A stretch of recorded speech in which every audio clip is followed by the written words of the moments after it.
സമർപ്പിക്കണം, അവനോട് പ്രാർത്ഥിക്കണം, ആരാധിക്കണം. ജീവനുള്ള ആരാധനയായി നിങ്ങളുടെ മനസ്സിനെ, ശരീരത്തെ ഒന്ന് സമർപ്പിക്കണം. ഹല്ലേലൂയ. അതുകൊണ്ടാണ് പാപത്തിലേക്ക് നീങ്ങിപ്പോകുന്നത്. ഇന്ന് ദൈവസഭയിൽ ഡൈവോഴ്സ് ഉണ്ടാവാൻ കാരണമാകുന്നത്, പാസ്റ്റേഴ്സ് ഡൈവോഴ്സിലേക്ക് പോകാൻ കാരണമാകുന്നു. കാരണം സഹിഷ്ണുത എന്താണെന്ന് അവർക്ക് അറിയത്തില്ല, സിദ്ധത എന്താണെന്ന് അറിയത്തില്ല, പ്രത്യാശ എന്താണെന്ന് അറിയത്തില്ല.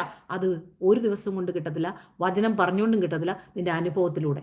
ആ അനുഭവമാണ് ദൈവദാസന്മാർ വിളമ്പേണ്ടത്.